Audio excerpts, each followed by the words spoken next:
The Wrestling Mayhem Show.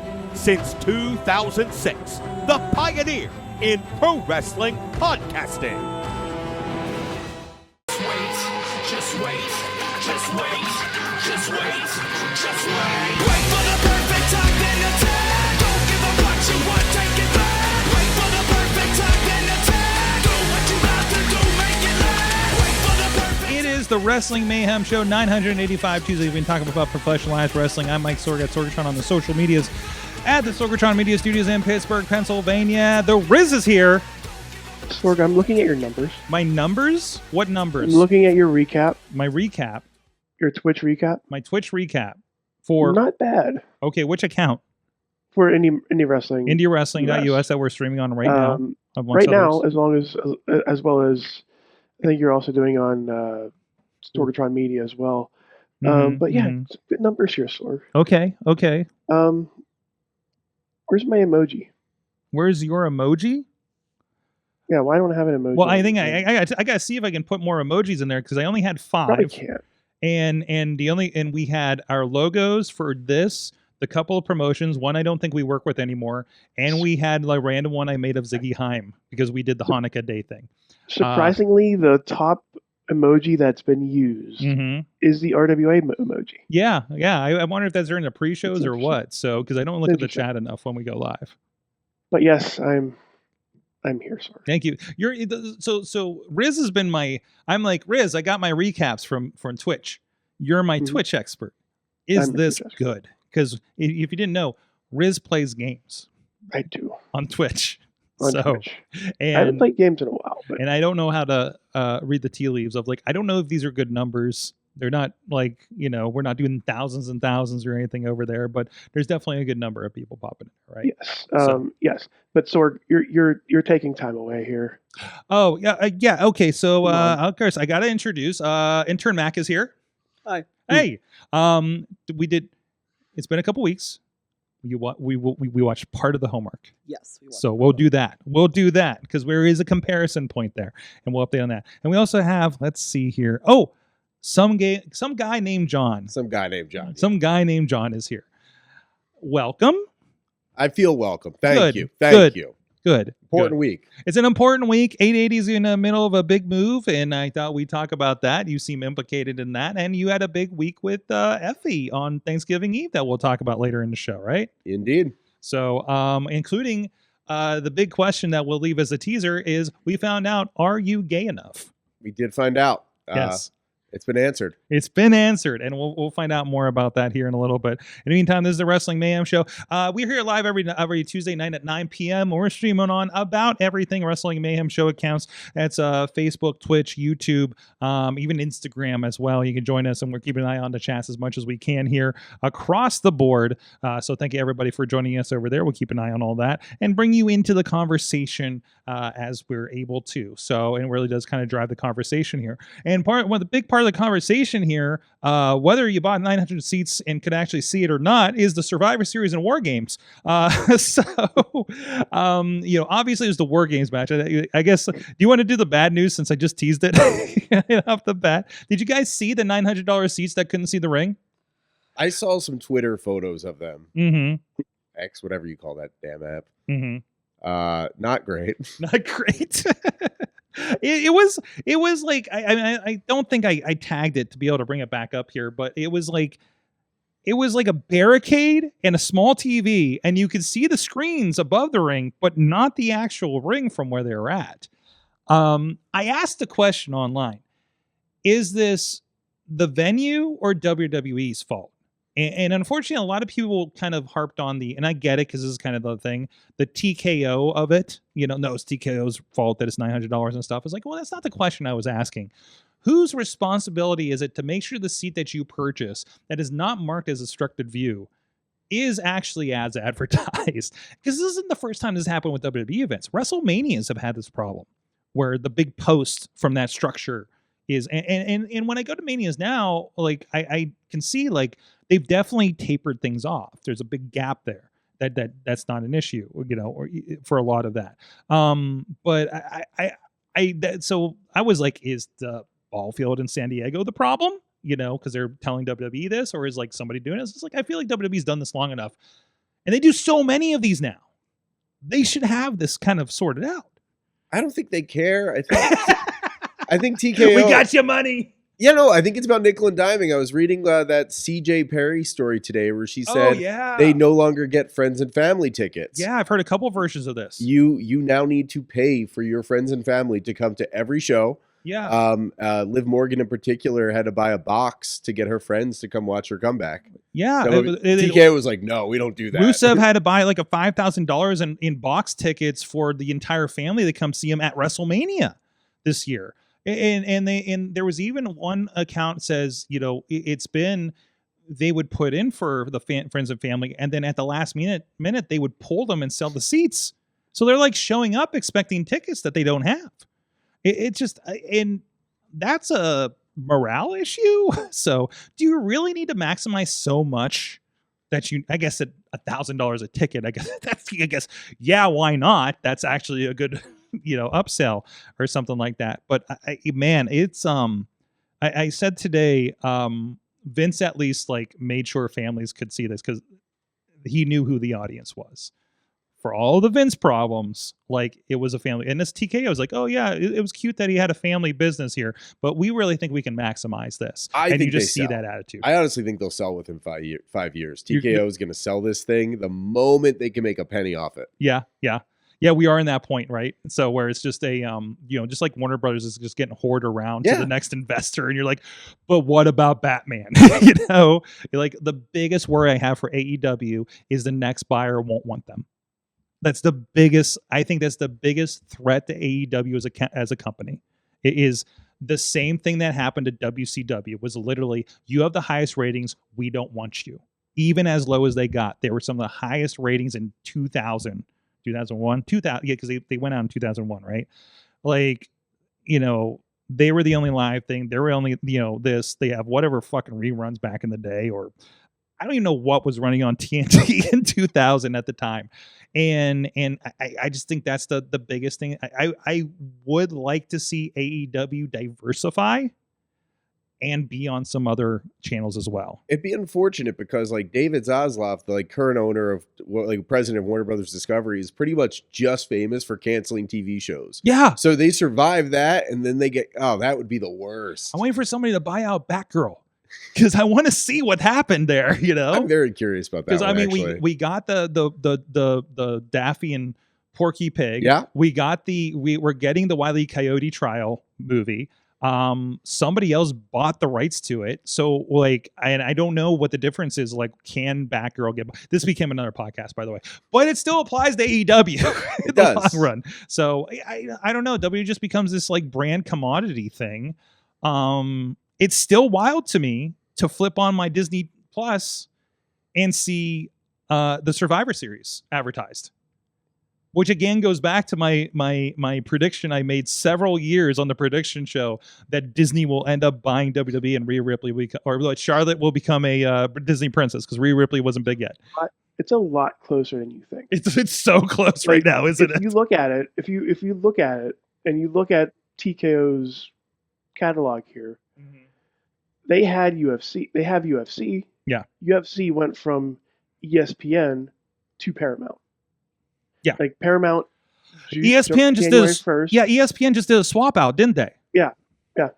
Like Paramount is at January 1st. They're going to be the home of UFC. Mm-hmm.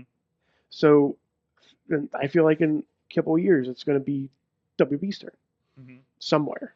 Something to that effect, right? I think you see those patterns, and right? I think with the last few PLEs that they've had, it might be a lot quicker than anything. Yeah, it feels like the PLEs have been a little rough since they've been on. We've had 3 of them now, and they've been reviewed by somebody at ESPN. And they said it stunk. That is like the biggest cell phone. Hey, we just spent like $5 billion or whatever it was for this product. This is good. And by the way, it's not the best it's been. Like, it's definitely, I really feel like WWE's on a downside. It's not like they're doing terrible. They're making money, but man, they're on a downslide right now. And it's not bad. It's not. It's real. We were watching Elimination Chamber before the show because it came on after we were watching a little bit of the homework. And it was the year where I'm like, Josh Matthews is the announcer, and this is happening. CM Punk's in the Straight Edge Society Nexus amalgamation thing, and the whole thing just got interrupted by the anonymous general manager Michael Cole reading from a laptop, and I was just like, this is why NXT was so great at the time. We're not Also, there. Does Mac know who the anonymous Raw general We didn't manager get is? into it. We can have that conversation with Mac who's Okay. interested. So when we get to that, but it's definitely not what it has been. You It's not. know, like the next Bloodline story isn't there yet. The next Cody finished the story isn't there yet. You know, and they're in, I don't know, is it a rebuilding phase technically? You know, maybe, or a sorting phase because of all the new TV deals and the moving parts there, so and I always see the messages of WWE's bleeding us dry by making us buy this and this. It was like, yeah, but WWE's not getting all that money from you. No. Like they're different providers. There's a good thing in the chat that popped up here. That was let's see, where was it at? Ponder is saying if Netflix or Comcast or Universal was the buyer for, say, Warner Brothers, whatever they call them these days, what does that mean for AEW? I don't know if that means much, honestly. Maybe Netflix would be a problem. Netflix actually, I read, made a great pitch today, a cash offer. Yeah. And they have the investors lined up. So there were a lot of rumors today. It might go that down. Netflix might finalize this deal. But that's also like they still have HBO and all that kind of stuff. They have other platforms. They have TV.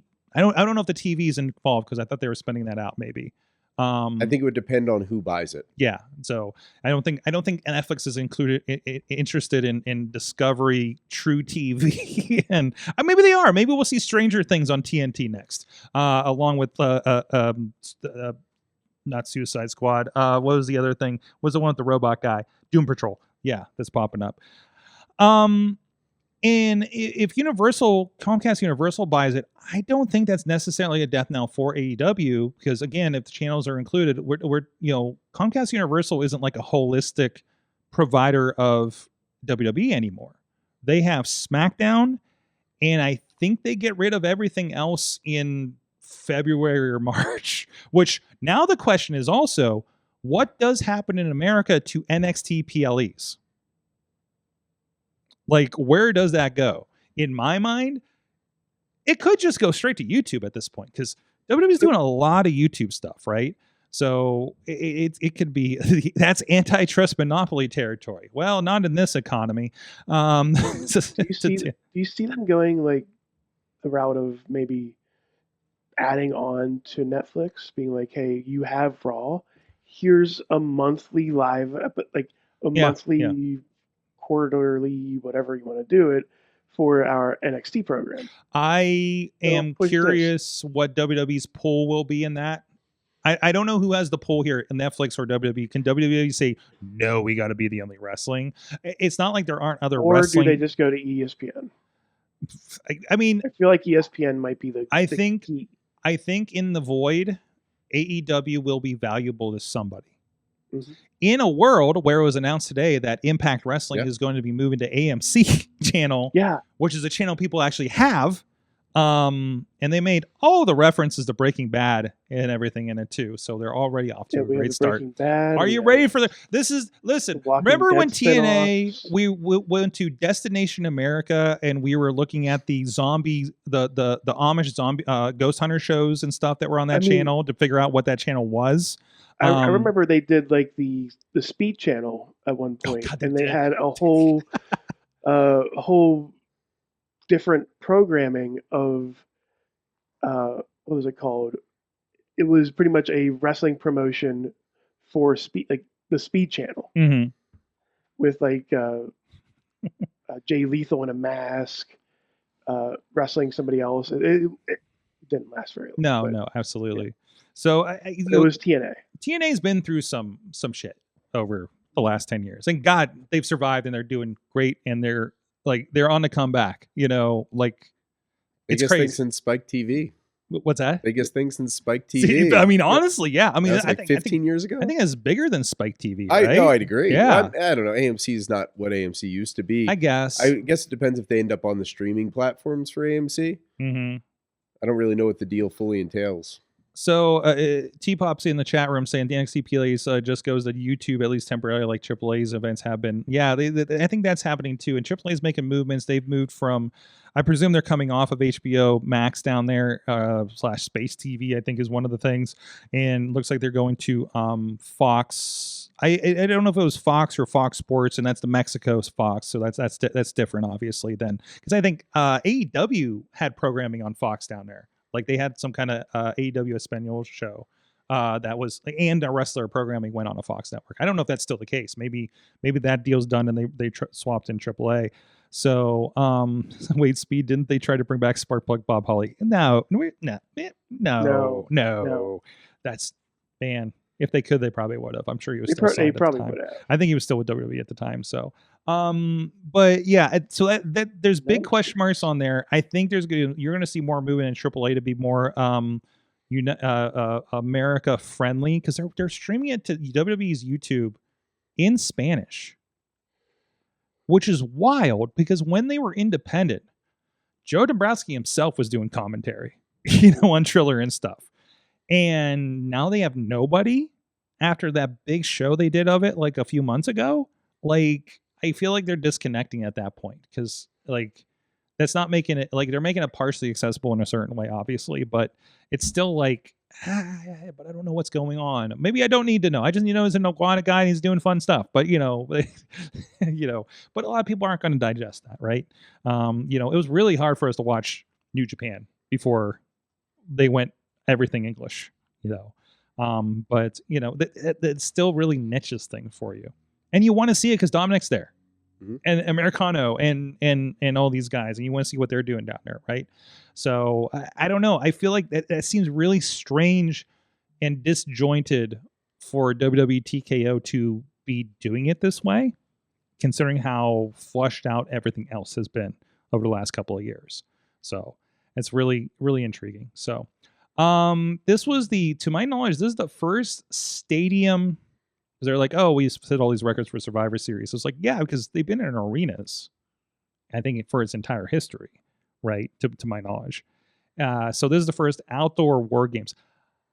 Watching the intros made me long for a pay-per-view at PNC Park here in Pittsburgh, which is something that has never entered my mind.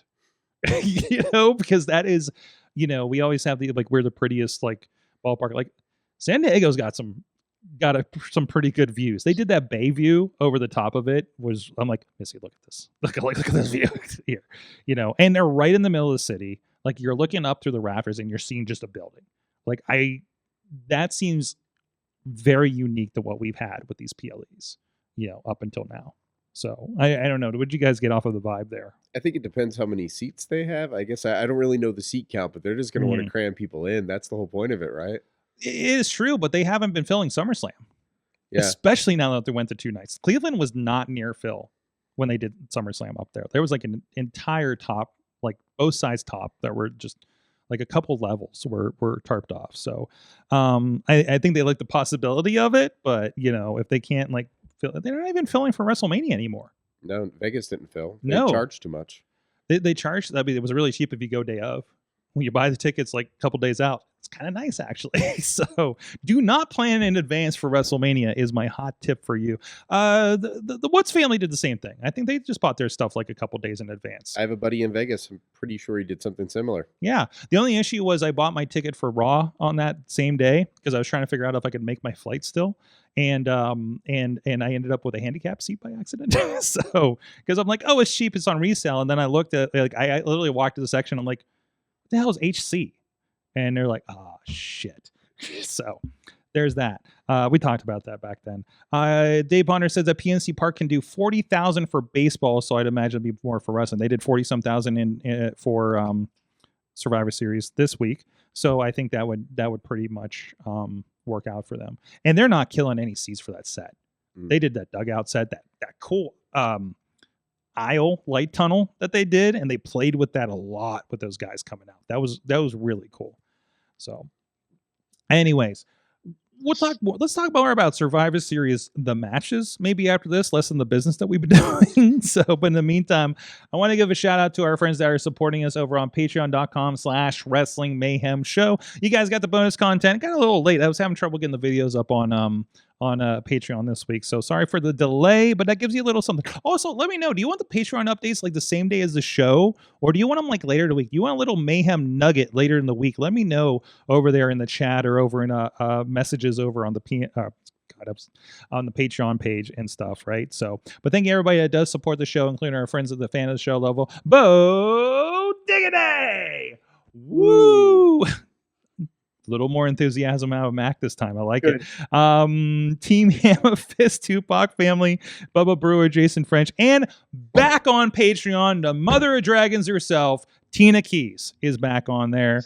At Poppy Club level, Dave Prop Pod Podner, Rats in a Trench Coat, Tony Kincaid, T-Pop, True Prince Pro. At the Pizza Club level is the Rizz. As well. That's the wrong one. Shoot, that's the wrong one. That's me. That's Turkey me. Okay. All right. There you go. Justin Cleaver, whoever that is. And at the manager level, Bradley. Still you. It's still You're supposed to just do it behind me. Then it's there we go. Bradley. Thank you guys so much for supporting the show, having fun with us, and making the show keep rolling through This is scary, by the way. Yes, especially over your shoulder like that. So that's good. I'm surprised nobody said anything to me at Thanksgiving about that picture on my social media. So because nobody's like, where did you get a turkey suit? You know, I'm like, no, I didn't. It's AI. Anyway, so Survivor Series, they had War Games. It was another War Games. It was people didn't like the ending. The vibe is people didn't like the ending. The women's one was fantastic, I thought. The women's one was great. So, but they definitely went a direction, and we still don't know who the masked man is. It's definitely not maybe Austin Theory. Definitely not. Definitely not Austin Theory. But the thing is, there's who it was, but there's who is it actually going to be in the end. The mask is you can just say it's whoever, right? Yeah. Just like, who's going to be Vince McMahon's son? I don't know. Who is he? Also, did we ever resolve who the anonymous general manager was? I was thinking about that today. Was it? No, it wasn't Hornswoggle. It was right? Hornswoggle. No, really? No, yeah, I think they did write it off as Hornswoggle, just like the Sun. Oh God! So every answer was Hornswoggle. Every time it's Hornswoggle. Good for Hornswoggle. Yeah. Maybe bad for everything else. You know. Really, really cool guy, by the way. No disrespect for Hornswoggle. Or Hornswoggle can't be the answer to everything. So for a brief time, he was. Not? But he was. Yeah. Jeez. There's some other joke in there somewhere, but either way, Tina's also dropping in. T-Mobile Park did like 50,000 when they had WrestleMania 19, and they can probably put in more there. It's a good size stadium up there. We drove by a couple weeks ago. So the match itself, like again, I always get weird with this because like we were watching the old War Games, this whole thing Squadron versus the Deadly Alliance a few weeks ago for intern Max homework, and just like. It was always kind of promoted as this brutal match, just barbaric, yada, yada. And even we were watching back like the first match they had back. And I remember and I can't remember that they've done anything with this since, but it's been maybe one instance of blood in this match since they came back with WWE. And we know WWE is a little more sanitized. That doesn't happen too often anymore in general. But this feels like This feels like where you should do it. Like Hell in a Cell is definitely where you should do it, right? Go ahead. I feel like AEW was smart to run Blood and Guts like 2 weeks before. It does kind of deflate it, doesn't it? We had the same match with lots of blood. Now go see it, and no one's gonna bleed once. Isn't AEW kind of doing this is what War Games is supposed to be? That's what it felt like. Counter programming. Mm-hmm. No, absolutely. It's like like it or not, and obviously people have opinions whether they should be or whatnot, but it's just it's hard to watch War Games 2 weeks after Blood and Guts. And Blood and Guts is a ridiculous fucking name. Let's be honest about that. But they go to town with it. War Games doesn't live up to the War Games name. Also, remember to put War Games match when you're searching for the history of it, because you're just going to get the movie with Matthew Broderick, which probably is worth a rewatch, but still. I'd almost prefer the traditional like Survivor Series match. I thought you were going to say you prefer the movie. No, yeah, maybe. But no, the traditional Survivor Series matches, at least that meant something to me, and it shouldn't mean more. Like an 8-man tag should not mean more to me than what this match is, but it does. I did appreciate they did have an old school Survivor Series match on Friday at least. Sami Zayn looked great on SmackDown, but man, I put everything down and watched that damn thing because I want to see a Survivor Series match. And they delivered. They said, we're going to be the last 30 minutes of this is going to be commercial free. I'm like, oh, you got my attention. And they had the graphics to show. Unfortunately, with all those guys wearing face paint, you kind of couldn't tell who was who when you got some people off of that graphic. But still, hey, you know what? It's just like when everybody was Doink, but meaner. But and of course I'm talking about the NFTs. Who was Doink and who was not Doink in that match. Yeah. Well, we could tell who was Bush, Luke Doink and Butch Doink and Mo Doink and what are the Mabel Doink, Oscar Doink. Yeah. Look it up. Got all that. Look it up. This is going to be another homework assignment for intern Mac eventually. And I think we've had this conversation before with like other pay-per-views like Hell in a Cell, TLC. Not everything needs to happen once a year. No, and again, they've been really good about pulling back on Hell in a Cell, make it mean something, right? Like I don't need to see. I don't need to see War Games every year, especially when it's compared to Blood Guts. You were saying earlier, people don't like the finish. I think whenever you have a match in a cage, people don't want to see someone from the outside get involved. That's the whole concept of a cage. So, and to that, I do believe, I'm trying to remember, and I'm actually pulling up the match to see for sure. Didn't the Punk and Drew match did actually get bloody for a bit there? It was brutal. It lived up to Hell in a Cell, and yeah, they definitely had some blood, but also I think the blood was accidental. Because I think it was something like Drew got caught on something, and he's definitely a full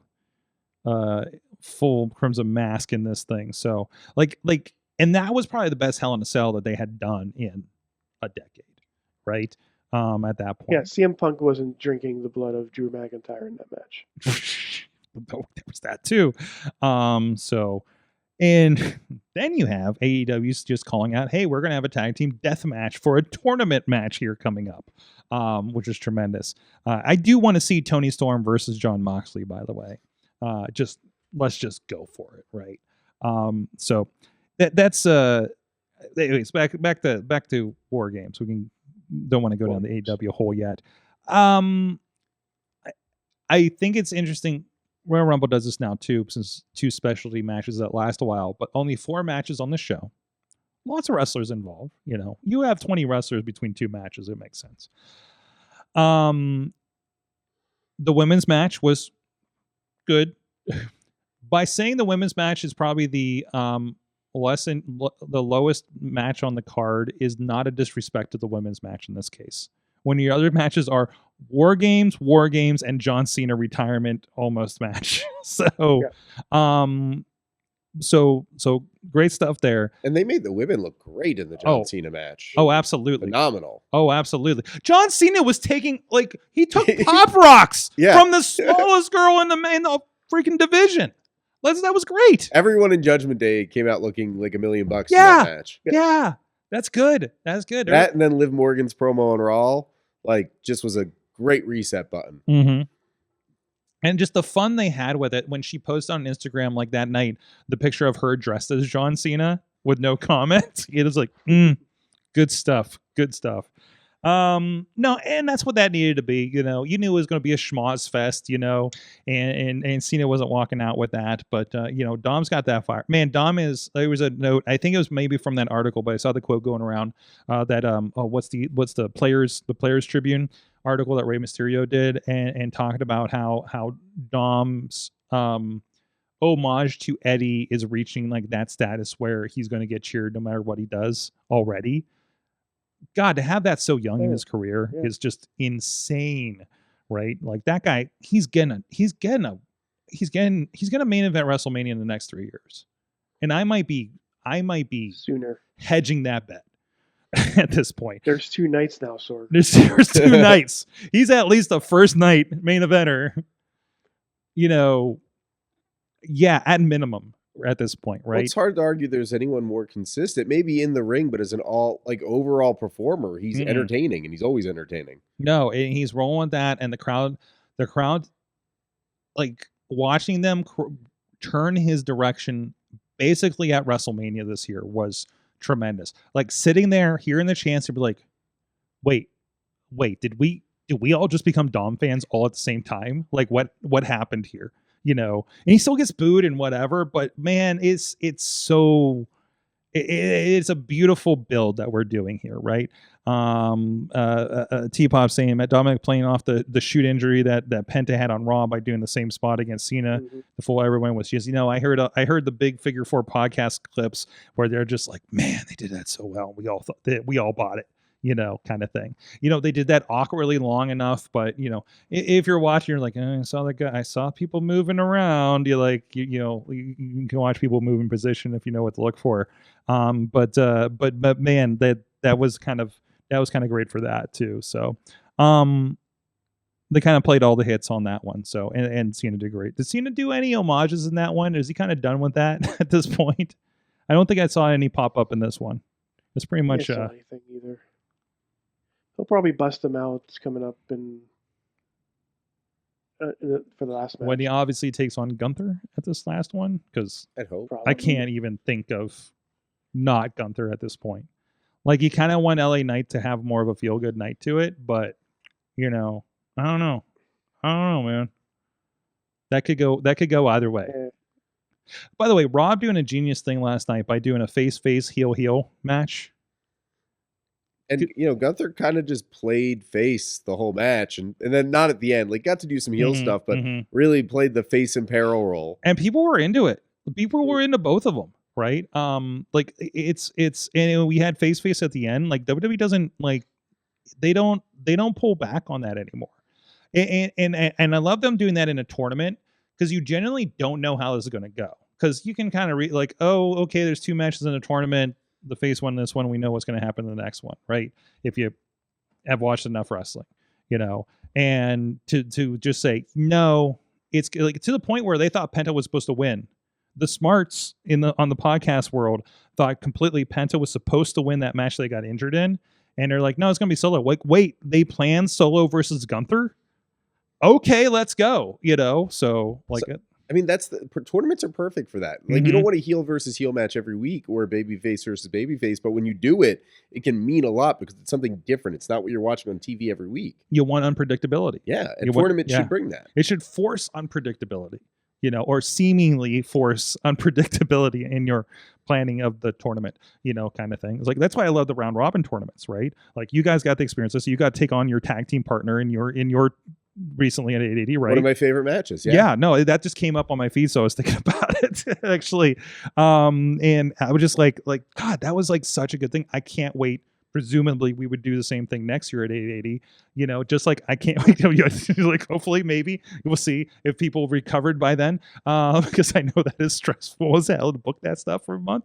But just like we look forward, I look forward every year now to the Continental Classic. 3rd year in a row, and it's like, and I'm watching, and they have intriguing matchups, and I get why people go crazy for the one in New Japan, right? So, so glad the youngins have a chance versus Cena. Yes, everybody in there got a chance against Cena. Finn Balor, I think, said something about, it's like, I knew Cena was strong. He's really freaking strong, because he got him up for the double AA with him and JD, of course. So much good stuff. Becky's crazy leader persona was great. Talking about the women's WarGames match. EO has been reunited with her trash can that now bears her name. Potter said, how are they not selling the trash can? Do you know what shipping on a trash can is, sir, when you don't have Amazon Prime? You don't think Fanatics is going to pull back on that one. So maybe I think her action figure has a trash That's can. it. That's going to come with every action figure if it doesn't already. It just like you just like. It's called toyetic, okay? Like I learned this watching a documentary about Batman and Robin, the movie. So and that's why Slim Jim is on every table now, right? That's why we got the Fireball ladder. The Fireball ladder, the EO Sky logo trash can, because it's weird to be just putting that in there, And it's why everyone wears their merch out to the ring. So you want to get that. And also, like, what was it like? I think Dustin Rhodes, and I've heard a couple of people talk to us, that they are like somebody with face paint. They're like, I got to keep doing different face paint so they keep making new figures of me, because give them a reason to make more figures of me. If I just look the same, Randy Orton hasn't changed too much in the last 20 years, So, hey, it's another Randy Orton figure. Cool. Okay. Like the other one. The tattoos are a little better this time. Okay. Oh, it's got his new tattoo. Like the little details.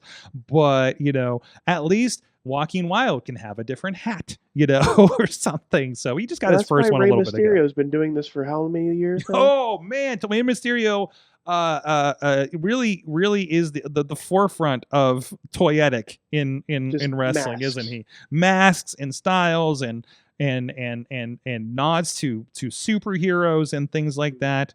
Matt T-Pop says thought it was very wholesome that Rhea Ripley was one who brought EO's trash can. I thought that felt right because I saw her with the lid. I'm like, Rhea's bring the can, right? So that's great. But was Becky afterwards? You mentioned Becky with the leadership. Afterwards, Becky had a couple of tweets saying that the trash can was rigged. So it's like just throwing everything out there. It was so great. She never tapped out, by the way. She never tapped out, right? Yeah. I also love Jessica Carr put a clown face on Becky's on the Raw poster in the arena apparently on Monday night. So I'm waiting for the Becky Jessica Carr feud to culminate because we know there's been rumors about her. She can wrestle. Again, we know we interviewed her on this show when she was a wrestler in the area. So Becky's at that perfect point where she can lose to anyone and she's gonna get more heat and still be the top heel. Oh yeah, it's that beautiful spot. She's lost nothing losing to Maxine. No. Have you seen the Maxine and Natty training video? I did see the training video. What the hell was that? Oh my god. Yeah, it was interesting. I don't know if I'll buy Maxine as a technical wizard after, but it was something different and it definitely stood out. It was, it made Natty look tough. It seems like we're getting a little bit of that indie persona from her. Listen, we're getting Bloodsport Natty. Yeah. That looks like what we're getting. Listen, we talk about on this show, like even with the 880 guys, like seeing Transformations guys like Nick Wild and stuff. We're like, oh no, he's going to go anywhere and like just like click into something. Like, I mean, if anybody's going to click into something different, it's going to be at the WWE level, right? So like, maybe there is a badass makeover for Maxine. Maybe it is going to be, Max Payne Maxine or something. Maxine Payne should be her new name. Well, there's something cool just because it does harken back to the Heart Dungeon, and anyone who's been watching for a long time remembers that's where good wrestlers go to train. Mm-hmm. So, you're sending Maxine to the modern equivalent of the Heart Dungeon. Right, exactly. God, so much good stuff here. But anything else on Survivor Series before we move on? Or anything else WB? Do we have a PLE this weekend? Is NXT this weekend as well? Is it? I know next weekend's next the Saturday night event. I think it is actually. This is a packed weekend. Oh yeah, it's like the the deadline. Yeah, Gauntlet. Iron Gauntlet. I believe John Cena picked all the people. I haven't gone up that. I'm still catching up on NXT. I might catch up at Ring of Honor. We'll get into maybe a little bit later. But this weekend, by the way, you have so many choices for wrestling this weekend. On top of friends of the show like NWA Exodus that will be returning to NWA's YouTube for the live stream out of Cleveland. But you do have Saturday's deadline. You do have Ring of Honor's Final Battle, which is included with the Honor Club subscription, which may be free again if they screw it up again. So who knows? Everybody got a free month of Ring of Honor last month or last time they did this. And I believe TNA is also doing, is it Turning Point perhaps? And another one. TNA lost me for a minute because Final Resolution is the show on Friday. So Friday you have both TNA and ROH are going head to head for this. And that might be why they were announcing people are defending AEW belts on the Ring of Honor show, because I think they're sprucing that up for the counter program. Both are included with monthly $9.99 plans, by the way. You're not going to spend a lot if you want to watch either show on Friday. So for half of a pay-per-view cost for AEW, you can go watch both shows on Friday and a whole bunch of other content for a month. So I'll put that out there. Why am I doing an ad for these companies? So that's basically what the show is. Right? It's basically what this show is, right? We support the wrestling we like, right? Even at the high level. And they are all technically alternatives to WWE, the big corporate juggernaut right now. So yeah, fuck the man. Go for the lesser man that's also the man. So there you go. That used to be the woman because Dixie used to be there. I don't know who owns Anthem now. Anyway, so you have some options. What's happening, Sorg? I'm trying to get all my shit in is what's happening here before we get to our interview segment.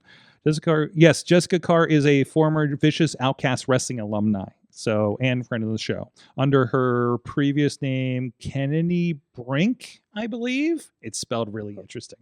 So, no, I remember having a good conversation with her like a decade ago. So, we may have to pop that up during the break here, Rizz. Maybe we'll do our interview rewatches like we did last year. Ooh, that looks good. And we're like, hey, remember this person before they were a referee? Remember when we did this? Remember when we talked to this person? I was thinking about that one, and God, I can't remember what the other one was. Either way, hey, guys, a lot of stuff coming up here, including next week is going to be RWA's Seasons Beatings show. There's going to be a lot of stuff going on there. Pretty Boy Smooth, Beastman, and the whole cast and crew from the Renegade Wrestling Alliance will be a part of that. There's going to be pies thrown. Pies will be thrown at Tony Kincaid.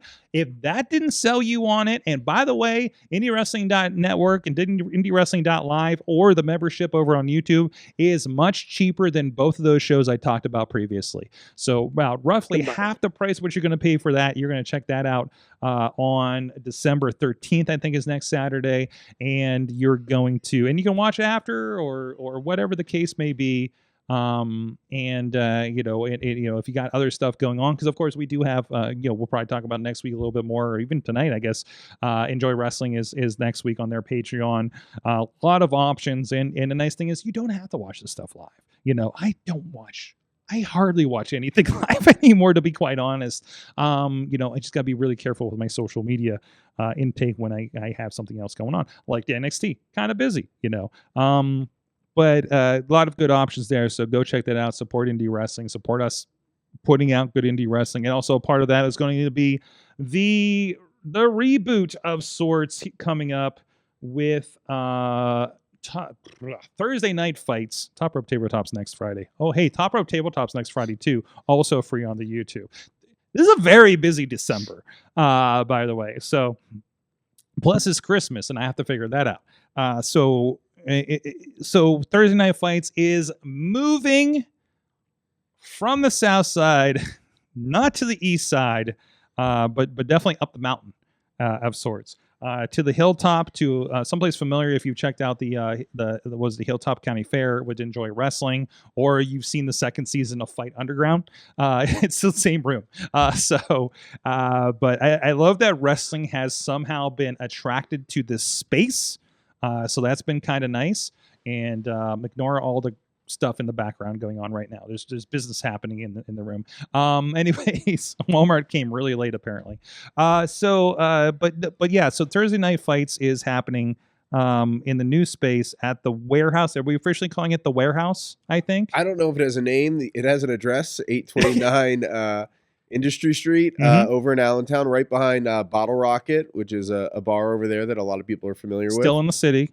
Yep. 3-minute drive from the south side. So if you've gone to the south side, not a very big commute. Lots more parking, lots more bathrooms, just an overall great vibe. Yes, a lot better for the fans. Yeah, the parking sounds like it's going to be a lot easier than the south side. I think we can take a train there from my neighborhood, if I'm not mistaken. I don't know if that's permanent, but right now the T does run like right next to the venue, basically. Mm-hmm. That was a temporary stop. I know they were trying to make it permanent, but I lost track of where it is. I was there when they used to have the stop there before they stopped pulling it out of there. So, that's a really cool vibe from that, and I can't wait for all the promos with the train going by. Well, you know what? There was a train right behind the venue at the last one. Like I would sit there in production. And I was like, oh, there's an earthquake. No, it's a train. At least the T passes by in like a minute, where that train took 5 to 10 minutes to pass. So if you were waiting for the train, you were waiting for a good for a amount while. of time. Yeah, absolutely. So obviously, hey, I love that 880 kind of has these eras now.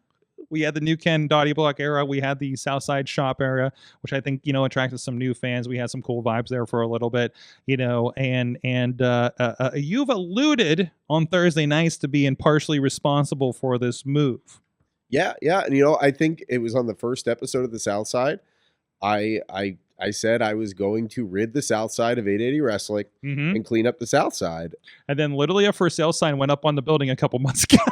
Crazy, right? I did it. I kept my word. Out, huh? I always keep my word. We'll talk about gay enough later, but I said I'd be a TNF champion, longest reigning TNF champion. I said that me and Clayton King would be the most dominant tag team. We clearly are. And then I said I would get 880 Wrestling out of the Southside. It didn't belong in the Southside. The HOA didn't want it there, and now we're not there. Southside has an HOA? Yeah. They love me. Okay. All right. Don't doubt me. Okay. I'm learning. I'm learning about this. Also, I need to point out, Rizz is not wearing his Leaders by Example t-shirt that I know he owns. And the moment you were able to, I expect you to change. Okay. I'll be right back. Go. Where's he going? He's going to change. He's If gone. you had one, I would tell you to do the same. Now we'll judge this room without him gone, with him there. Okay. So the new space is obviously bathrooms and such, but we've seen some pictures coming up online with it. I know the ring's gone in there in the last couple of days.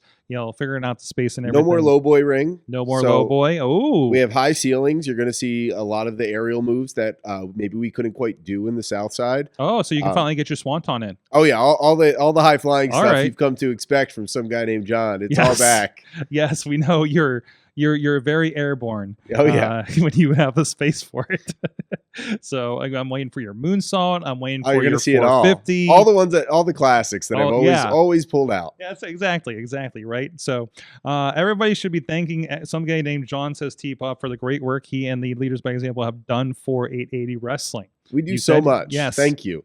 I appreciate you. Thank you. Yeah, I notice you. There it is. You have recently I got to repost the pillow death match. I think we've had you on since that. The lumberjack pillow fight. And which was followed up the next day by a whips and chains match. Yeah. And of course you've come back around, and Marco is now a member of the crew, proud member, with Rizz Hayes and everything going on at 880. That seems to be going well from what I can tell. Yeah, I think you've grown on each other, around each other, maybe other directions. I don't know. I think we all sensed change was happening in 880 Wrestling, and maybe we weren't a part of that change, so we made our own change. It started with Rizz Hayes aligning with me and Clayton King when we, with no assistance and no help, beat MV Young and Brandon St. James in a tag team death match, which I'm sure you can go watch on indiewrestling.us. And then Marco Narciso returned after Blizzy Blake single-handedly lost their tag team championships. I mean, come on. Really, Blizzy? And Marco was a little peeved about that. People are still cheering for Blizzy. Blizzy's a loser. He lost their belts. So Marco decided he needed to be around winners. And what better winners than the Leaders by Example? And now the four of us are just winning. That's what we do now. No dissension. You guys are all on the same page. No issues here, right? We are all on the same page. I mean, did you see Rizz Hayes just beat David Lawless? You're never going to see David Lawless in 880 Wrestling again because of Rizz Hayes. With no help yet again. Well, maybe a little assist from Casey War. he should work on his aim. Yeah, Casey had a pretty decent post about that and seems a little worked up poor about Casey. it. So, yeah. So things don't work out in wrestling sometimes. You had listen, you do a lot of promos through a year. You're a little bit of let's say a talker when you're not a lucha leader, as partner's calling you in the chat room. Yeah, the kombuchador. The kombuchador. Oh, I like that. What would your mask look like? I don't know. Bubbly. Bubbly? Yeah, lots of bubble designs. Okay. I don't wear a mask. Have you seen this face? Okay, there you go. It'll be a mask that still shows the face. Yeah. Okay. It accentuates and the hair. Yes. It's complimentary and not covering. I got you. Okay, I'm on the same page here. I forgot where my question was going. Something about me cutting promos. You're cutting pros. You listen, man. I was not there for the last show at Southside. I was on a plane watching your show, and I was losing it watching your talking about Effy. And correct me if I'm misspeaking there. What do you do, Sorg? What's Why that? we- Rizz is here. What'd you Rizz is do? here. Good. Save me from this. Yeah, Rizz- there you oh, go. look, Thank Rizz goodness. has You got his look shirt on. beautiful. Yeah, I got my What a shirt on now. handsome young man. I There we love go. this. So I what did you notice do? you. What did you say to get you upset, Sorg? Well, I don't know. You and Clayton had this talk on the last Thursday night fights. You were lined up against, of course, Effy, the now former GCW champion, which lost to that weekend, by the way, before your match, and against Atticus Cogar, that we're all a fan of here, and Billy Dixon. It was an interesting take on the situation. I don't know if you want to kind of elaborate on that for people that didn't listen. Yeah, no, When your encounter with Effy and Billy. When MV Young announced that we were going to be taking on Billy Dixon and Effy, we really looked at their whole body of work and we realized at the time they were charlatans. They're both praised as these icons of gay culture and pro wrestling that create opportunity. They've both been promoters. They're both workers that have accomplished so much. And we kind of thought it was a crock of shit. So we decided the gay community in pro wrestling needed new heroes, and who better than commonly known as the Alpha Ally of Appalachia, Clayton King, and some guy named John. Okay. And we might not be traditionally gay, but we're gay enough to be gay icons. Well, you had shirts for it. We had shirts. They looked like they toughened up a little bit, but hey, yeah. that's a great logo, and they'll be for sale soon. If you want to buy one, just hit me up. There you go, Rizz. It's coming soon. There we go. More There merch. There you go. So you, how was your match with Effy? Well, we beat him. With once again no assistance, no help. Oh, none whatsoever. None right? whatsoever. Nope. I'm pretty sure we were endorsed by Billy Dixon, though. He believes our messaging, and that's great. I love Billy Dixon. Billy Dixon's had a tough year. Had a wedding fall apart. Yeah, steel cage divorce next week, I believe, at Enjoy Wrestling. I mean, that's a lot to go through for a guy. It's a very emotional time for him. Very emotional time. I don't even think he wanted to be on the opposite side of that ring from us. But at the end, he gave us that nod after we both pinned the former GCW champion. I mean, Effy's lucky he lost the GCW championship. Otherwise, he'd owe me a match right now. I should be GCW champion. Is there a case to be in running that he is the former champion and you do have a pin on him? I do, right? I don't know what the booking committee looks like at GCW. Let's hit them in up. general. Let's hit them up. So anybody got their number out there? I'm sure. I think a couple people we know have worked with them, right? Effy's had a phenomenal year. I think more title defenses than any GCW champion ever. And I think he went in really overconfident, thinking he was gonna really just school me in there. And in the end, once again, all on our own with no assistance, no help. Clayton and King and I just used our tag team excellence to overcome them. Pretty interesting night there. So what's next for the leaders going into the new year here? Well, I think that's a bit of a surprise. We have a big show coming up on Thursday, first show of a new venue. And we're looking just to continue making a mark as a tag team. I think all the leaders, by example, did what they said they would do. Now, obviously, Blizzy Blake got sick, so Marco had to beat CPA. We, of course, had Reese Hayes chasing that fraud lawyer, David Lawless, out of 880. And we beat Billy Dixon and Effy. Come on. What group has had a bigger night in 880 than we had on Wednesday? No, absolutely, and I think that was like something of an attendance record there in the ballroom at Penn Brewery. By the way, I just roll this back because I realized where you kind of got rejected. You tried to remember getting a smooch on with Effy here and got a little bit of rejection. Well, the fans are chanting for a kiss. Okay. Repeatedly. Apparently, they weren't pleased with what me and Clayton were giving them. Okay. So I gave. You had this kind of like move. You had this like kind of like head bob move. I don't know what you're talking about. That's just something we do. We've always done it. I really don't remember that. I'm pretty sure we did. But I thought, why don't we give the fans what they want? This is a sold-out building. Yes. It's packed. Let's give them a little smooch. And Effy had the gall to say, I wasn't gay enough. That's a shame. That's a shame. Shocking behavior. Yes. Just shocking. So, but you still won in the end. Just want to point it out there. You still won. Yeah, that's the thing. We did win. And it was hard. We tried the corrective action, our tag team finisher. Effy kicked out of it. Obviously endurance like no opponent I've ever been in the ring with. But at the end of the day, it was the triple power bomb that we performed with no help, no assistance from anyone that took him down. Yep. No, absolutely. It was two guys did a triple power bomb. Yeah, yep. Two guys. That's how good they are. I can't even see the third guy. Billy was just standing there, and we just made it work. See, Billy's so aggressive right there, Billy Dixon. I'm surprised we didn't fall down right there, but we just managed to manipulate the situation. Billy is a powerhouse. Yes. Look at that. That's some in-ring awareness, and Effy goes down. 1, 2, 3. I've watched this like a million times. It never gets old. I'm sure you have. It's great. There you go. So that's the Thanksgiving bash. You guys can check that out on the YouTube. It's actually going to be free for everybody at 7 p.m. on Wednesday night, so you can catch up with things before we get to the Thursday night show on everything going on there. But of course, available to subscribers since last Wednesday. Any last words? First of all, do you have any? We're going into the new year here at the end of the month. Do you have any resolutions going forward for the new year?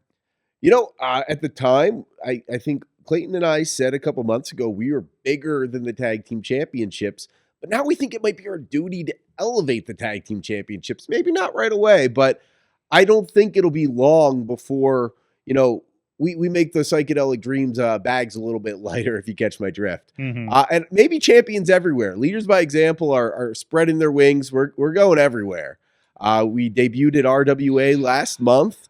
Successful with another win in the W column. And I think that's going to be a pattern you're seeing time and time again when it comes to SGNJ and Clayton King. We win.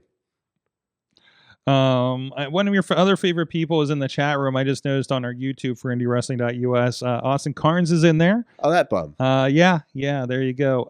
There's been some. Mac, are you trying to instigate a fight in the chat room over there? I'm trying to instigate a fight so we can record it to make us more money. I got you. I love the business sense this kid has. If Austin wants a match, I guess I can do a match with Austin. Austin, who put him through the table? Andrew Palace. I respect the hell out of that man for that. Yeah, there you go. There's a lot happening over there. Mike's in there. That is. So I hope John kicks you off commentary again. So man, at least he's not doing a run-in. I don't know if Austin knows where the studio is, thankfully. So we'll see. He's getting pretty hot in there. But Mateo Valentine apparently left a message. Says, "Have fun with John. It's going to be a doozy. I hope you have relaxers." Yes, I do. And and they're starting to kick in now. So there you go. Some guy named John. You're on all the social media. You have, I think, plenty of clips of the highlights of your match from this last week on socials, if I recall. Yes. So you can get a little update there as well. And stick around. We'll be talking a little more wrestling with you. All right. We are going to take a quick break. We're going to come back. We kind of did a partial credit on the homework this week. So we'll talk a little bit about that and talk about like kind of what we just referenced a little bit with the evolution of war games with WWE. And then we'll find out what we learned in wrestling and a bit more. And maybe we might go deep and read the comments. We'll see. We'll see after this message. Hey, we're back. It's the Wrestling Mayhem Show.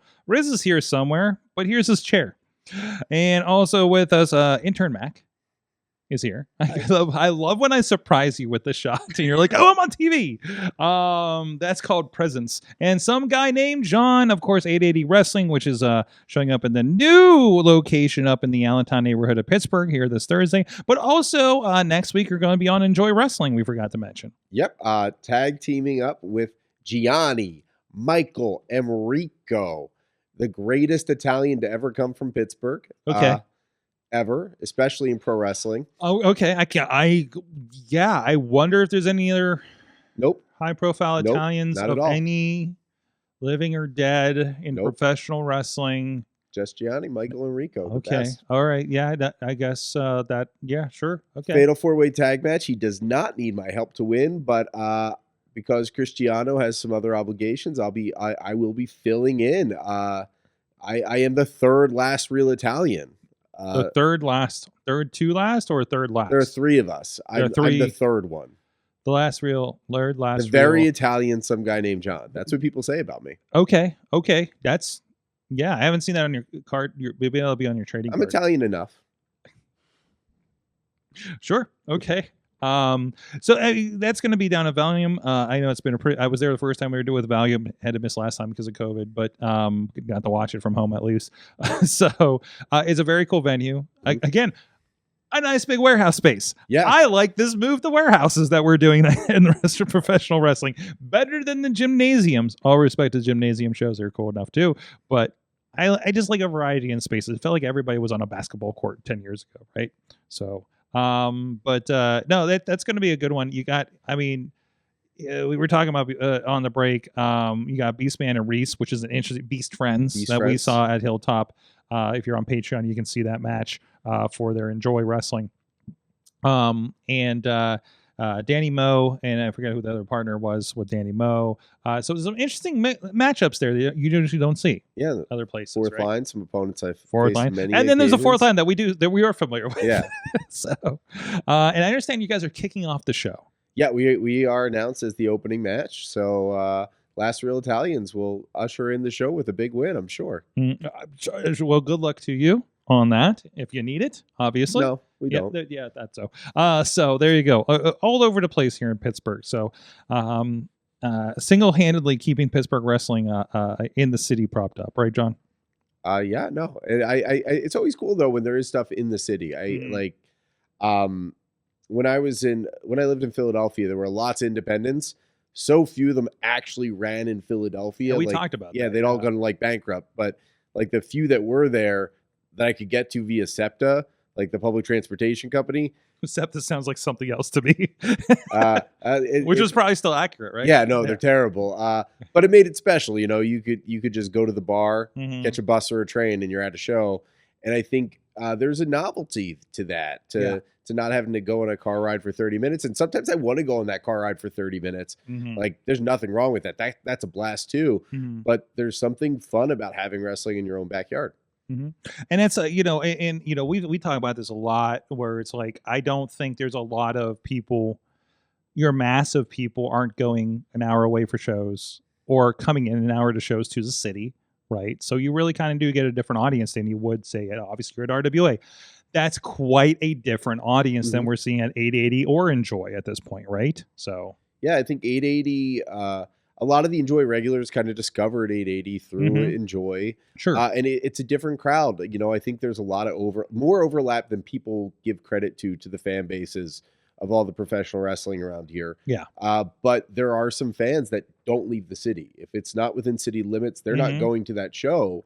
And that was an untapped market. That was people who were just going to AEW, WWE, and now they have a spot to go catch indie wrestlers where you also have some of the great talents from everywhere else coming through to be featured. And talents that aren't being seen at even the regional companies in the area too. Like, they at this upcoming Enjoy show, you have Paul London versus Mikey Montgomery. Mhm. That is a cool match. Like, that's going to be a lot of fun.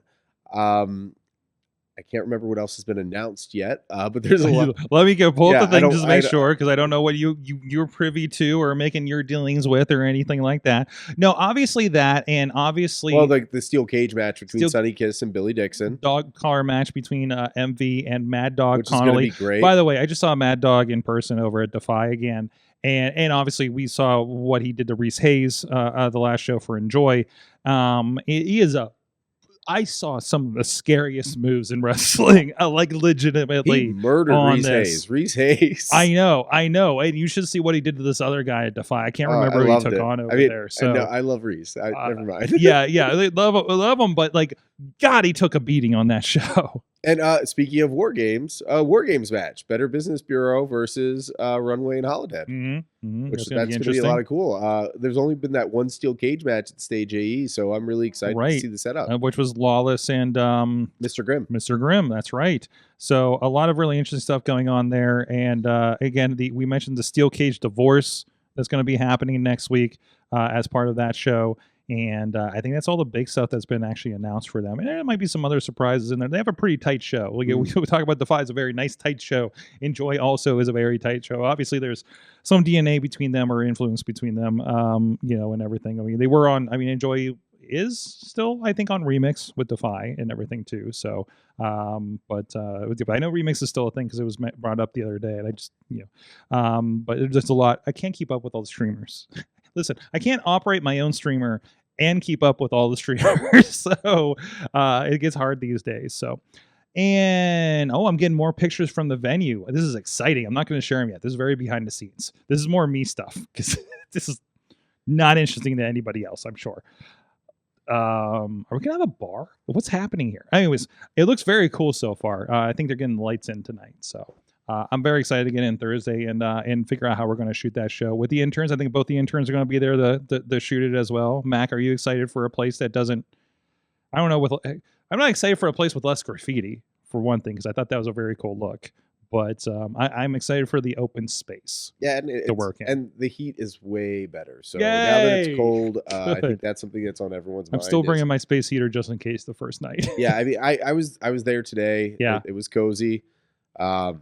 And lots of space. Like you're just not on top of anyone there. There aren't skate ramps. I think there was some charm to the old space, but I think this new one is an upgrade in every way. I love it. I love this evolution that's happening here. Anyway, so we have a little bit of a homework, and we had some scheduling issues and stuff, and we did get to. I got to refresh up on this match. Mac, you got to watch some of this match. We're talking about the first War Games in WWE. This is NXT. This is roughly 20 years after WCW had done a War Games. And this was interesting. It was the Undisputed Era, Sanity, and Authors of Pain with Roderick Strong, who was dressed as an author of pain, which I forgot about. This was a weird format. And I remember when we watched it, like, this is a weird there's no roof was the first thing that bothered us. And, this is when, like, the Undisputed Era of Bobby Fish, Kyle O'Reilly and Adam Cole.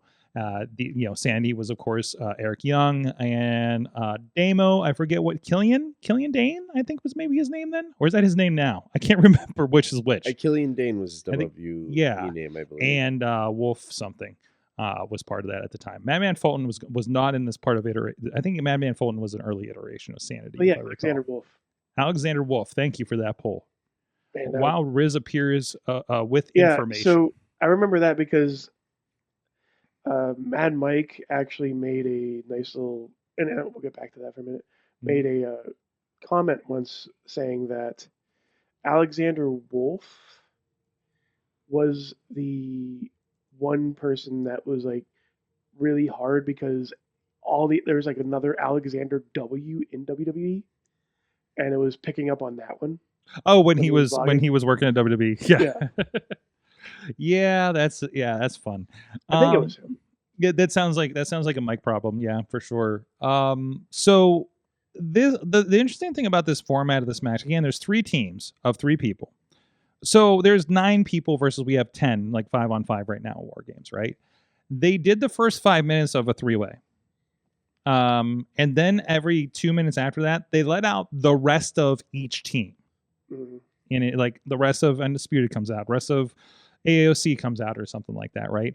Which was an interesting take. I don't think they did that again after this. It went back to like 2 teams.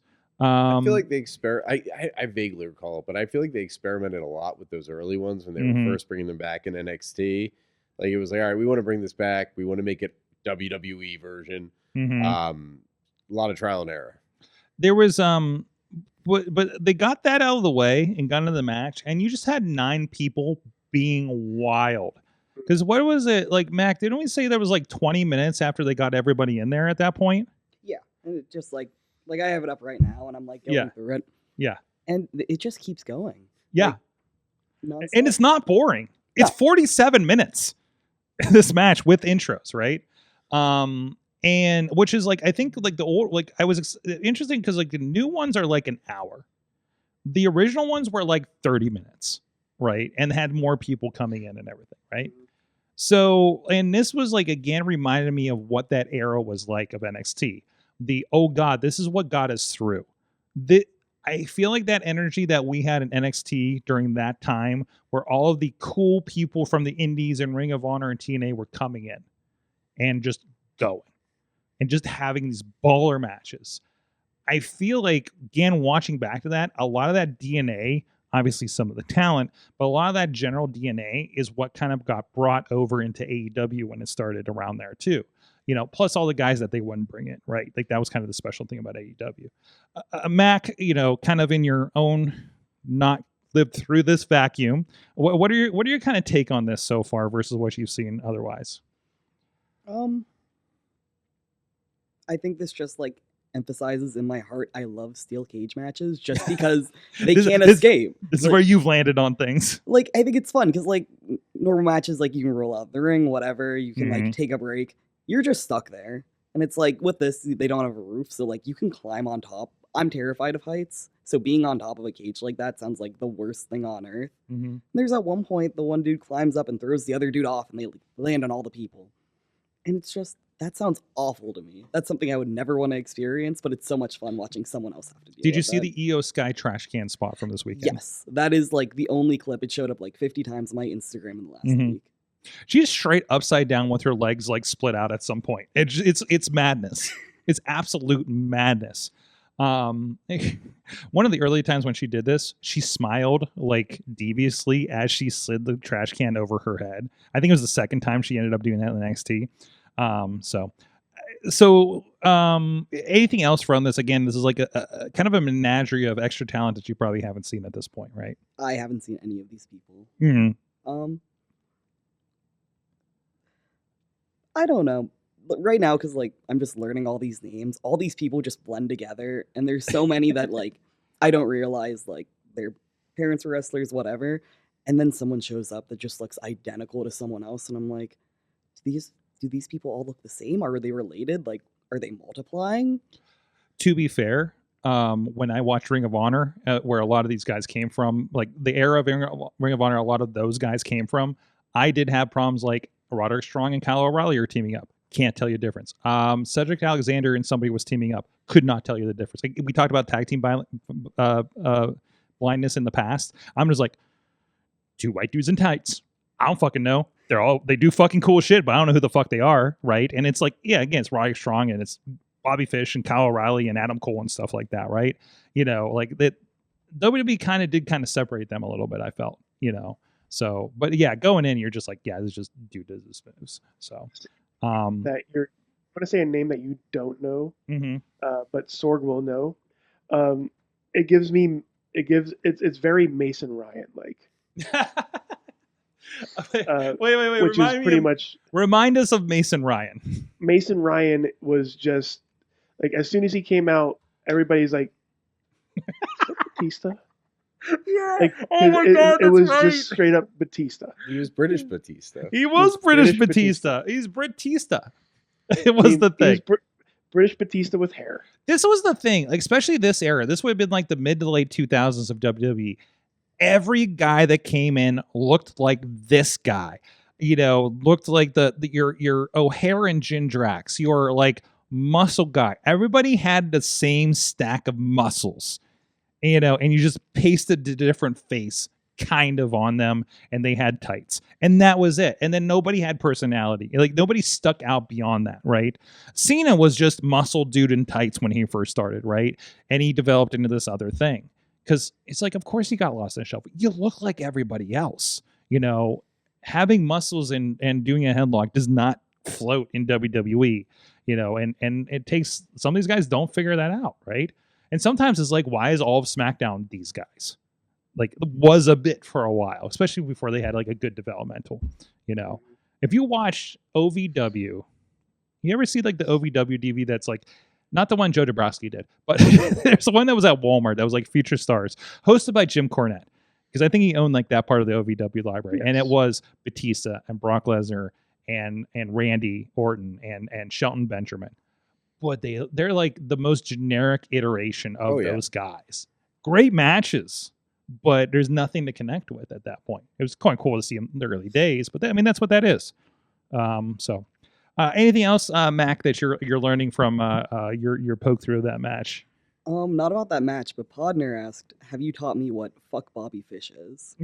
I did talk to you about fuck Bobby Fish a little bit. Yeah, that would be Patreon discussions on that one. Yeah. We've had the conversation. The people that know the lore on the show know this. So, I have forgiven internally Bobby Fish and a lot of people in wrestling. What about Psycho Clown?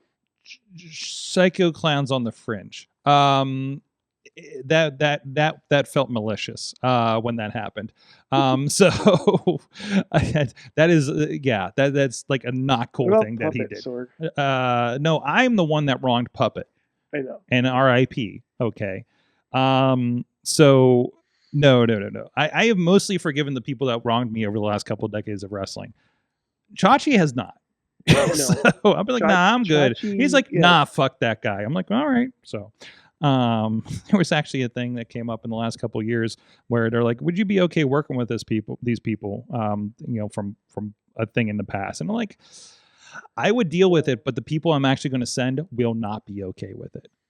Like the crew has a grudge that I've gotten over, that has to do with me. So, it's a really interesting dynamic. Sorg, there are names in my head now already. No, you're just like ticking through all of them. Mm-hmm. So, man, I don't think, John, you're early in wrestling, other than the obvious people we can talk about, like Effy and MV Young and such, probably for you in these cases. But there's gonna, like, do you already have like a list of people in your head? They're like, yeah, I'm not working with that guy again. That kind of thing. You're just like, yeah, maybe we're not going to be on a show with this again. No name names or anything. But I think most of them already gave up wrestling. Which is good. There's that too, because it's inevitable, man. Yeah. Like, right? You're just gonna it's the personality types that wrestling attracts. I feel like the first time I tried training with CZW a decade ago, there were a lot more of those personalities than there've been at 880 this go around. Like, there were quite a few people where I was like, I would never want to have a match with that person ever. And thankfully, most of them, once again, they're not wrestling anymore, so I don't have to. The universe kind of works it out, right? Yeah. In the end, so they all got canceled. Literally. Okay, usually not. Listen, that's an anomaly because you went through that era, right? I was CZW like a decade ago. Then speaking out, and suddenly they're all gone. Because you just got a sense knowing a couple of them. And I won't name names, but no. Like, if kind of thing. Yeah. Like, everybody knows that there's been a thing. And I think that happens. Like, it's kind of part of the wrestling business, And I feel like I'm on the fringe of the wrestling business, and it still seems to happen. So, and I'm also interested in the people that think I have a problem with them that's come up. Yeah. Like I'll say it publicly. Rob Black, I don't have a problem with you, but we're gonna book things differently next time. You know what I mean? I'm not saying I would not work with a guy like that again, because I think he was on the show saying I hated him or something. So I don't think there's anyone I wouldn't work with. I think I've probably pissed off a couple people in that way, but for me, No, I don't think there's anyone I wouldn't work with. Mm-hmm. That's because you haven't been around long enough. Yeah, I just don't have that much animosity. Like the things people have got upset about are so small to me that I think they're funny. Oh yeah. I've had someone threaten to fight me before. Really? Oh yeah. Like in the business, or like a fan, or like probably both, right? Another wrestler, very publicly in a group chat while I'm driving to Michigan, so I missed all of it. So you just like get out, like, why my phone have 100 messages? Oh yeah, and they're all about me. They wanted to have a fight with me over the most petty nonsense, and I heard about it all after the fact. Like it had been resolved. It had been told like you don't do that stuff. Like they got the lecture, and I'm literally like driving my kids to Michigan, get out at a rest stop, and I'm like, what happened in the group? Oh, it's all about me. Oh, that's great. Like, who's this guy everybody's pissed at? And you're like, oh no, it's me. No, nobody was pissed at me. They were pissed at the person who wanted to fight me. Yeah. Because like that's just crazy. Mm-hmm. Like escalating something out of nowhere to a fight. Like that's not my style. Mm-hmm. I found it hilarious more than anything. People are like, you should be upset. And I'm like, I don't know. I think it's kind of funny. Like, this is one of those things where you have to take a moment and boil down everything and say, listen, the thing that we're doing around professional wrestling, whether we're working around it, watching it, or in it, like you, this is the most ridiculous thing in the fucking world. Goodness, like you are involved in the most ridiculous, said with no disrespect, but play, fighting, theater, theatrical, sporting, athletic venture, however words you put on that all apply to this thing. But it is the most ridiculous thing, and if you want to fight somebody over this, what the fuck? Agreed. I another thing. I remember once I shot down an idea. It involved leaders. I didn't like it, and it got back to me that I ruined this person's career. This person had been wrestling for a year. I ruined their career. Now they have a full job outside of pro wrestling. So I'm like, come on. Have you been told you're going to burn the territory? I have not. Oh, I hope so. That was a wonderful day for me. I was going to be the reason Tommy Dreamer wouldn't come back to Pittsburgh. Oh, that's great. Because I was told the day of I had to provide a camera person that I didn't have access to. Yeah, for a show that I asked for weeks if they needed. So he was going to boycott Pittsburgh. Pittsburgh. So allegedly, I don't think Tommy Dreamer is aware of that, but but I was told that by a promoter once. So I was like, well, that's fun. So all right, that's why I'm not mad. I'm not at certain places anymore. It's like, oh, that's how especially when you work at places like. I'm wearing the shirt, but I'm wearing a hoodie. Warrior Wrestling is coming back this week. I want to make a mention because I love those guys out there, and they're coming back and doing their thing. And like that was the place where I'm just like, oh, this doesn't have to be shitty, and you can be a big show. That's amazing. And this is something that I learn and relearn working with Enjoy, working with 880, working with Defy Wrestling. Working with the other company, plenty of the companies, that we work around the area and abroad, so it's like, wow, fuck, this is what a professional company was like, and it's just like, and this is again why I advocate. We've talked about this before many times. Get the fuck out of your company so you can see how it can be, no matter how good you think a company is that you came up in, like, one, you got to see how bad it can get, and you can see how good it can get in other places too. Like and just different versions of doing the same thing. The most unhappy people in wrestling have very rarely left their comfort zone. Yeah. I find it's people that have not challenged themselves. They've not gone elsewhere. So they have this idea about how things are supposed to be everywhere, and they've sold themselves on this idea. But if they went anywhere, they would see their idea is so small-minded and kind of foolish. It's ridiculous. The people who travel, they're usually so much more chill. Like I get along with 99% of everyone I meet. Even people that are like, oh, you won't like him. I'm like, I love the guy. What are you talking about? Yeah, it's kind of very rare with that kind of thing. And I think that's a rule that applies to day-to-day life. And I know not everybody has the access or means to get out, but even it's just like, man, can you afford a tank of gas to get 3 hours from the city or 3 hours from your small town or something? See how somebody else lives. God, even to the point where I realized that there's like an entire Amish village with a giant cuckoo clock 2 hours from my house in Ohio all my life. And I'm like, why the fuck did I not know about this? Like little things like that. But even just, again, seeing how other people live. and do things. It's just so, you don't have to go to fucking Disney World. You don't have to go to fucking Canada. It'd be nice, but like, just go somewhere, get out.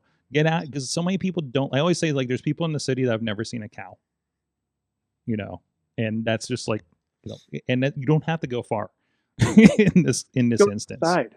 What's that? Just go outside for 30 minutes. Go 30-minute drive. Wait, in the city? You can go down like past Monroeville. Just go down that way. And also, there's Keep people that on don't going have down. cars. I understand and stuff too. But Yeah. and this is Find the way. yeah. It's just something to endeavor to, and that I think will open up a lot of people's eyes. Right. Find your cow. Fine. That's a quote card for Instagram. Wrestling Mayhem Show. Find your cow. Show title. So show title will be Find Your Cow with some guy named John. Wrestling Mayhem Show 985. Welcome. That's the commercial right there. Guys, we're also going to do a shout out to our friends at Slice on Broadway, New York City style. Yins are made here in the Beachview, the OG, the original, right up the tracks from where we are sitting right now in the Beachview neighborhood. They've been supporting the show. Well, God, the majority of the near 20 years that we've been here. By the way, 20-year anniversary in January of this podcast, which begot everything else. Basically, meeting the Rizz, meeting the Mad Mike when he's here, meeting, getting involved in professional wrestling is all because a couple of people decided to talk about the live sex celebration on the internet between Lita and Edge. It started with Lita. The first sentence involved the phrase titty nipple. I should not be doing this on the Slice ad, by the way. SliceOnBroadway.com. This is why we do it deep in the show. So hopefully they don't catch that. They think it was hilarious, I'm sure. They provided everything for my my pizza championship match with Tatiana as they well. did, That yes. exact slice, yeah. Yeah, you had a no-ring pizza championship. I think that's on the YouTube, right? So I believe so. I think called we them up filmed that. and I don't know. They gave me a bunch of boxes. Did they sponsor? They gave They it didn't to you? sponsor, but they gave me all the stuff. I That's basically great. asked. I was like, "Hey, I need pizza dough. I need boxes. It's for a wrestling match." And when I said it was for a wrestling match, they just were like, "Oh yeah, come on by." Did you go to this one? Yeah, this one. Oh, good. I live so the around one corner, that Beastman yeah. destroyed. Yes. Yes. Have you seen that video? I have not seen that video. All right, we'll be reposting that video. Maybe the Patreon will be showing you that video. All right. I should just be running the video on the video version of this show every week as they're at. So, it's so old. He has the Fight Society Championship. Oh, okay. If you know, you know. So pre-COVID. Anyways, that shows how long we've been working with these guys. Just like I reposted one of him yelling at a bus in the middle of the street in Southside at the first WrestleRex. Yep. Dude, Beastman's fucking wild. Mac just did a video of Beastman attacking everybody at the entrance during the Rumble at VCW last show. So I was hiding under the ring. Yes. And I could just hear it. So I'm like hiding. Like I can't see anything under there. Yeah. Waiting to, back up. And my you're good like, buddy, why do I hear a and ruckus by the entrance? I can hear things clearly being thrown.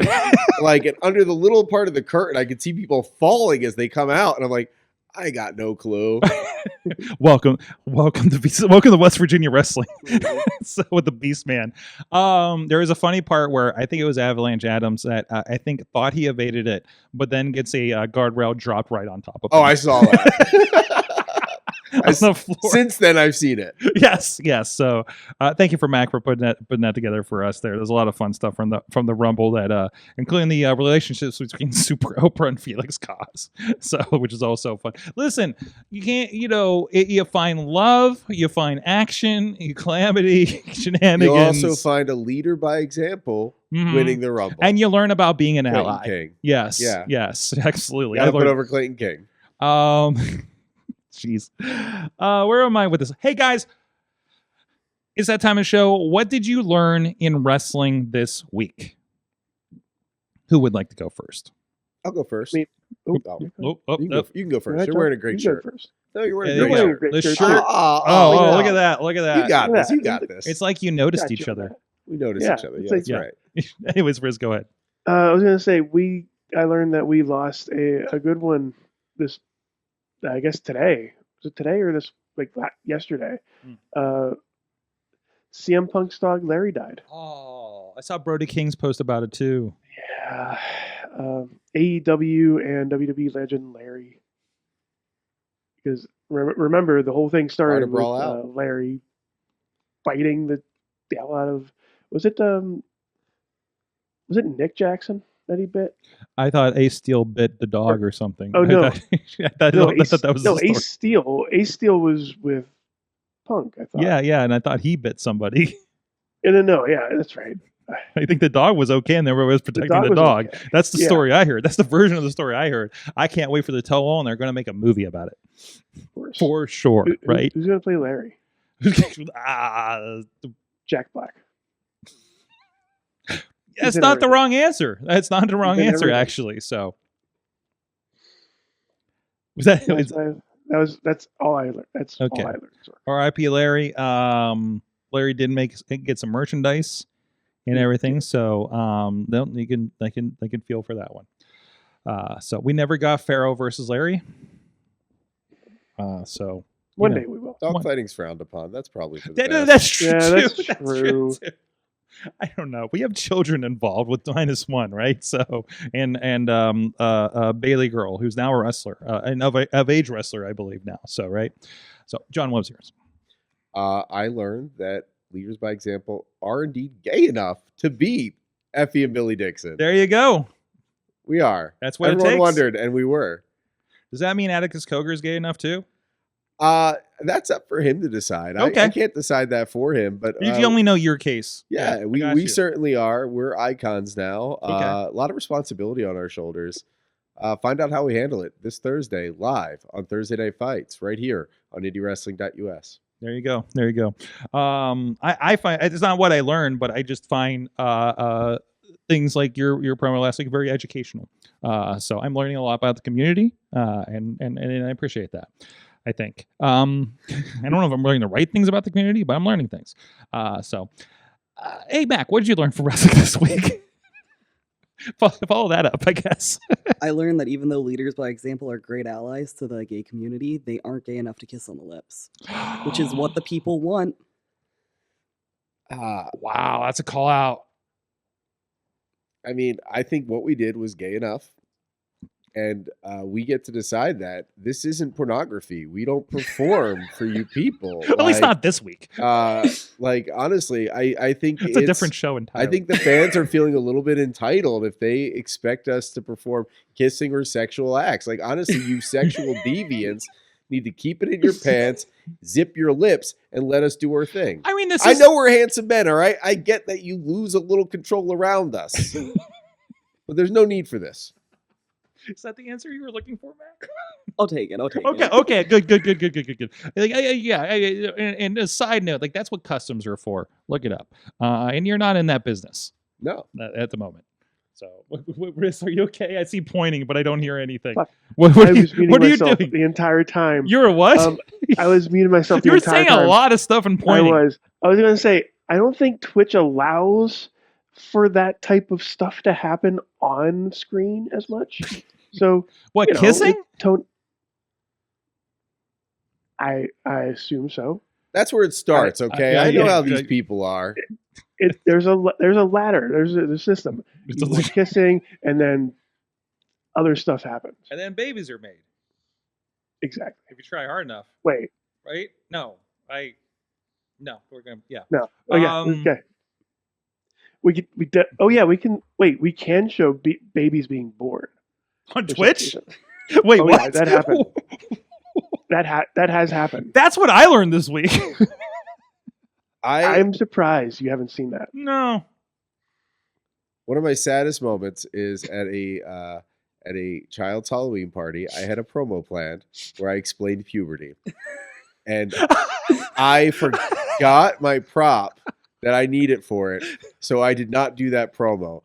Me and Rizz, amateur wrestler Rizz Hayes, did chain smoke a lot of cigarettes while lecturing them on the dangers of candy. But my puberty speech lives up here, and I will deliver it at a child's party someday.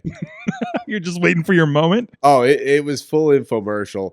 3 minutes of there's some changes going on right now.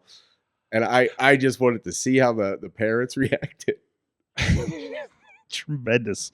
You gotta film something like this, right? What we're I'm gonna get gonna to the PSA game. It's good. Okay. Yeah. All right. That's good.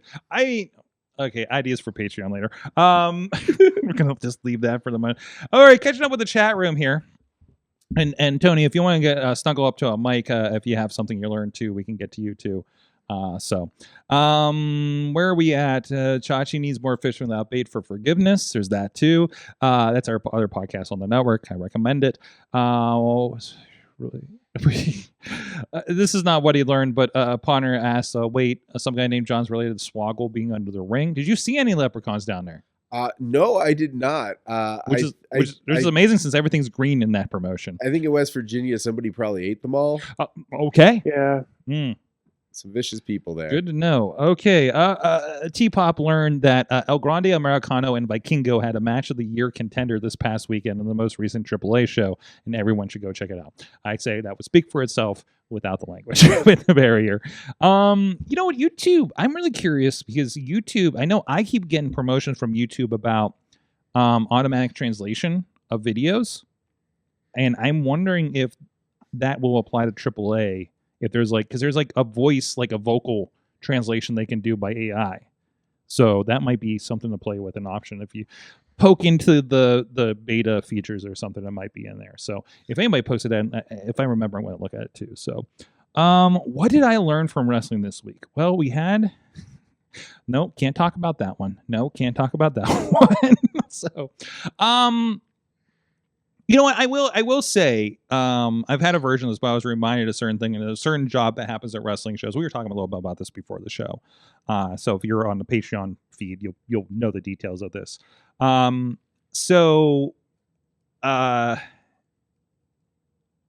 find it amazing when people that have been in the business a year or two do certain things in wrestling better than people that have been here for probably double digits. I'm seeing that happen more and more these days. And I don't know, that's leading to the trainers, and a lot of it's the trainers, instilling certain things, or it could be the reps, a weekly show. I think that makes I always say, I think that makes the biggest difference. Is I think you guys have more reps in the business than people been around 5 years. Easy, right? The match counts that you guys have are ridiculous. Of course, Cowboy Paul I remember him trying to get a record on Cage Match or something that one year. He was insane. He worked so many matches. Yeah. I was, because that was when I was starting at 80, and I remember just hearing the amount of reps he was getting. He was always traveling, and I mean, it shows in his work though. But yeah, absolutely, and he's getting on some decent platforms and stuff too. So, I think that's kind of an incredible thing that's happening. And I think that is a thing, because I feel we talk about kind of the different vibes of shows and things like that. And I think there was an era of settling that was happening, especially in this area. Accepting a certain level. I feel like we spoke something to this earlier in the show too. Accepting a certain level of performance when it's oh, well, that's all we have available. Which is okay, well, yeah, but shouldn't we expect those people to live up to what we want in the show at this level, kind of thing? So that's kind of what I've learned. It's kind of interesting to see the younger people taking the things better than the vets, sometimes. So, and that's kind of was reinforced with me this week. So, a lot of the fun TikTok. There's a feature that gives you translated subtitles for foreign language. AAA's so T-Pop goes to AAA's TikTok page to watch all of their promos so they can better understand it. I'm wow, yeah, that's fucking great. We need more of that. We need the universal translator, kind of thing. And I know more and more of that's happening. But that's an awesome cast discussion a little bit more. So there you go. There are options. I'm sure YouTube has something. If not, they will soon. So Can't swear on awesome cast. John, some guy named. Thank you for joining us. Of course. Thank you for having me. That's the legal name. That's the government listing, right? I think so. So there you go. You're all over social media. You have a lot of clips of the stuff you're going on. And everybody should book some guy named John to improve the level of their relationship with their local HOA, wherever their promotion is. Just give me a live mic. It's fun. There you go. Best new mic guy in Pittsburgh. There you go. That's my stamp of approval there. Whether you like what he says or not is the other question, of course, right? They don't always like it. I don't. No. It. You try so hard, and you got a smile on your face, and then they boo me. I don't understand it. Does it hurt your feelings sometimes? Oh no. Let's get real here for a moment. They're so Maybe I do need to get you on so on. Stupid. I should get you on with the therapist podcast. Let's unpack some of that, John. Okay, right. maybe yes, believe in yourself. You are gay enough. I mean, I think I believe myself plenty. I don't think that's my problem. There you go. Thank you so much, Rizz. Thanks for hanging out as usual. Nice wardrobe as usual. Thank you for helping me interpret Twitch stats. I'm wearing. I decided I'm too cold, and I don't have a leader shirt. I need one. I have a Warrior Wrestling shirt because I was in unity of that. This is the Thunder Rosa one. So the Thunder Rosa one. Sorry, I wasn't on mic. So, anyways, in at least internal solidarity, since I'm wearing it, it's cold, it's snowing out. Well, I think we'll do a little bit of Patreon maybe here for this week. Sorry, everybody, it got a little bit late this week. Patreon again was a little finicky with me on some of the videos for the Patreon exclusive stuff. So. And also, if you're on Patreon, you're going to get the show without the ad. Okay, without the block of ads in the middle. That's the only thing I can think of to take out, honestly. So, because everything else is rather integrated, but at least a little bit less for you to deal with there. So thank you, everybody, to support that. And please hop on, even if it's $1 a month, just to support the show, show the love, and show us that there's an audience that wants to hear us every week. This is really... that helps us believe in ourselves. Not that we need validation, but it is nice. And now we're just going deep with that stuff. Guys, thank you so much. We'll see you guys next time. I want to see you Thursday night at 880 Wrestling. Mayhem out. Good stuff. I was reaching for the Just wait. Wait for the perfect time, then attack. Don't give up what you want, take it back. Wait for the perfect time, then attack. Do what you This show is a member of the Sorgatron Media Podcast Network. Find out more at sorgatronmedia.com.